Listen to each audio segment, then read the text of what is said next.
ఒంటరి తల్లి చనిపోగా ఆ ఇద్దరు ఆడపిల్లలు సుమారు 10 రోజుల పాటు ఆమె మృతదేహంతో ఎందుకున్నారు?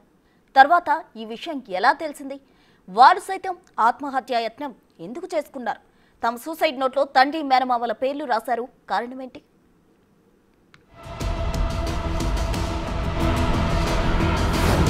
వారాసిగూడలో దారుణం. తల్లి మృతదేహం పక్కన 10 రోజుల పాటు శవజాగారం చేసిన ఇద్దరు కూతుళ్ళు. తాము కూడా చనిపోవాలనుకున్నామని సూసైడ్ లెటర్ రాసిన ఇద్దరు కూతుళ్ళు. సూసైడ్ నోట్లో మేనమామ తండ్రి పేర్లు. వారి వల్లే తల్లి చనిపోయిందన్న ఆరోపణ. అది సికింద్రాబాద్ వారాసిగూడ. జనవరి 22న లలిత అనే వివాహిత మృతి చెందింది. జనవరి 23న లలిత ఇద్దరు కూతుళ్లు రవళిక, యశ్విత సూసైడ్ నోట్ రాశారు. తాము కూడా ఆత్మహత్య చేసుకోవాలనుకున్నారు. కానీ ఎందుకో ధైర్యం చాలక అలాగే ఉండిపోయారు. అలా 1-2 రోజులు కాదు, ఏకంగా 10 రోజుల పాటు వారలా తల్లి మృతదేహం పక్కన శవజాగారం చేయాల్సి వచ్చింది.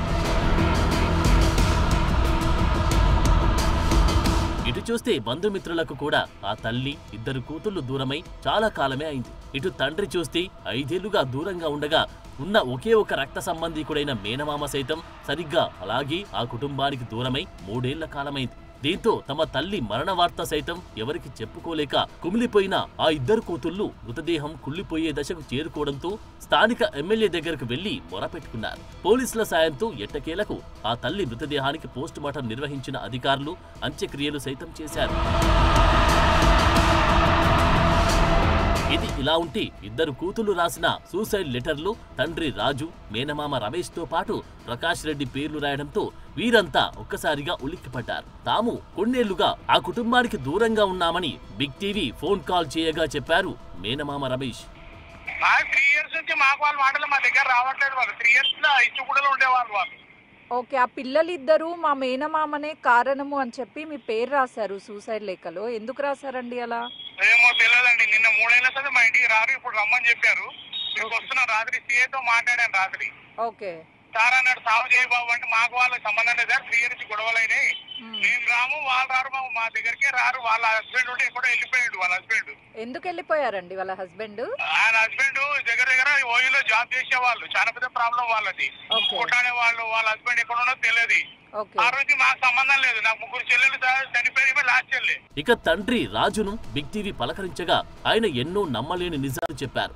ఇటు తల్లి కోల్పోయి అటు తండ్రికి సైతం దూరంగా పెళ్లిడికొచ్చిన ఆడపిల్లలు ఇలా మిగిలారు. వీరి పరిస్థితి ఏమిటి అని బిగ్ టీవీ ప్రశ్నించగా ఆయన తన కూతుళ్ళని కూడా చూడకుండా ఎంతో ఘోరంగా మాట్లాడడం కనిపించింది. ఆ విషయం వారికే తెలియాలని, ఒకవేళ తన భార్య ఆత్మహత్య చేసుకుని ఉంటే ఆమెకు కూడా ఇదే అనుమానం వచ్చి ఉంటుంది. కాబట్టి లలిత మృతికి సంబంధించిన అంశంలో తాను కూతుళ్ళని అనుమానిస్తున్నాను అని చెప్పుకొచ్చారాయన.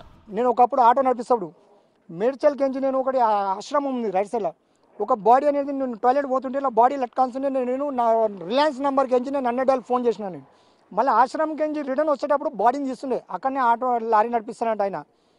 అట్లాంటిది వీళ్ళు 8 దినాలు బాడీ ఇంట్లో పెట్టుకొని ఉన్నారంటే సంథింగ్ ఈజ్ రాంగ్. ఇంకొకటి వాళ్ళ ఫోన్ నెంబర్ ఏదో నాకు ఎరకలేదమ్మా, వాళ్ళు ఏడు ఉన్నారో నాకు ఎరకలేదమ్మా. లాక్డౌన్ నుంచి నేను ఇప్పటిదాకా ముఖం చూలేతాలి. ఆమెను తీసుకొచ్చి వారోజులలో ఓవర్ పెట్టిరు. బోడబండలో ఉన్నామే, శ్రీరామ్ నగర్లో ఉన్నామే, రహమత్ నగర్లో ఉన్నామే.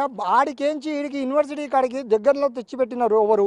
లలిత కూతుళ్లు రవళిక, యశ్విత మీడియాను కూడా బెదిరించారు. తమ తల్లి మీడియా కారణంగానే చనిపోయారని, మరో లేఖలో మీడియా పేరు కూడా రాస్తామని అనడం బట్టి చూస్తుంటే అనుమానంగా ఉందంటున్నారు మరికొందరు. మరి లలిత ఎలా చనిపోయారు? ఆమె మృతికి గల కారణం ఎవరు? ఏం జరిగి ఉంటుంది? పోలీసు దర్యాప్తు ద్వారా తేలాల్సి ఉంది.